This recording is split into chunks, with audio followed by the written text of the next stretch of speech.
నిత్యము స్తుతులకు పాత్రుడునైన మన రక్షకుడైన యేసుక్రీస్తు నామములో జీవమగల రక్షకుని గాస్పెల్ మినిస్ట్రీ ద్వారా కూడి వచ్చిన మీ అందరికీ యూట్యూబ్ ద్వారా వాక్యం వింటున్నటువంటి వారందరికీ వరకు నా హృదయపూర్వక వందనాలు తెలియజేస్తున్నాం.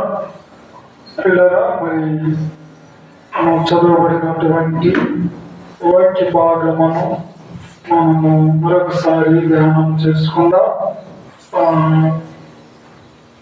మరోసారి చదివి సహాయం చేయండి. సంవత్సరమును దయా కిరీటమును ధరింపజేసి ఉన్నావు. సంవత్సరమును ఆయన దయా కిరీటమును ధరింపజేశాడట. ఏం ధరింపజేశాడు? సంవత్సరమును ఆయన దయ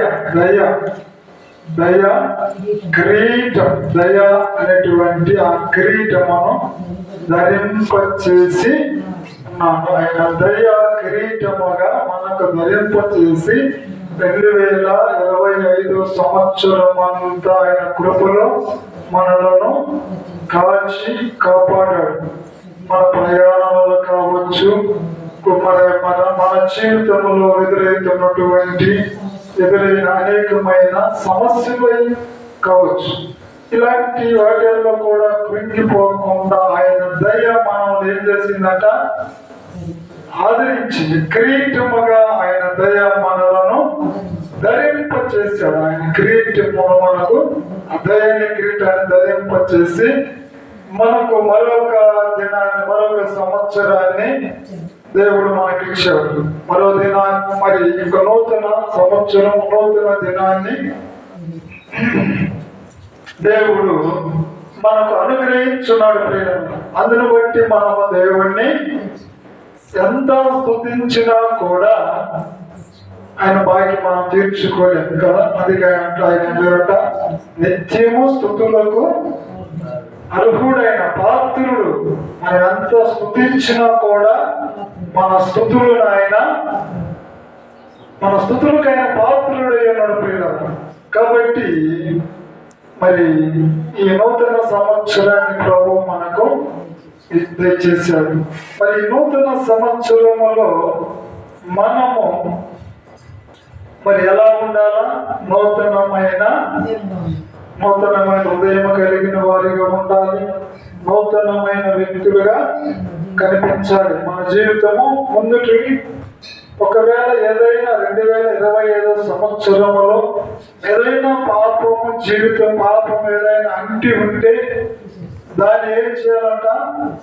ఆ పాత సంవత్సరం ఎలా గతించిపోయిందో అదే రీతిగా మనలో ఉన్న దాన్ని మనం ఏం చేయాలా? తీసివేసుకోవాలి. కొరింథీయులకు రాసిన పత్రికలో పౌలు గారు ఒక మాట అంటాడు చూడండి. కొరింథీయులకు రాస్తూ కొరింథీయులకు రాసిన రెండవ పత్రిక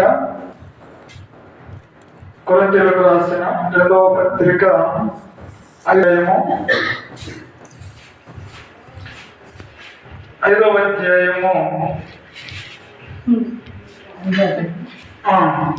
కొరింథీయులకు రాసిన 2వ పత్రిక 5వ అధ్యాయము ఒక నిమిషం చదివి సహాయం చేయండి. కాగా ఎవడైనను క్రీస్తునందున్న ఎడల వాడు నూతన సృష్టి, పాతవి గతించెను, ఇదిగో క్రొత్తవి ఆయను. హల్లెలూయా. ఎవరైనాను క్రీస్తునందు ఉన్న ఎడల పాతవి గతించును. ఏ గతించాలా? పాత సంవత్సరం 2025 సంవత్సరము గతించిపోయినది. కాబట్టి ఎవరైనా క్రీస్తునందు ఉన్న ఎడల వారిలో ఉన్నది ఆ పాత స్వభావము ఏం కావాలంట? గతించిపోవాలి. అది ఇక మరలా రాకూడదు. ఇప్పుడు గతించిపోయిన సంవత్సరం మరలా వస్తుందా? రాదు.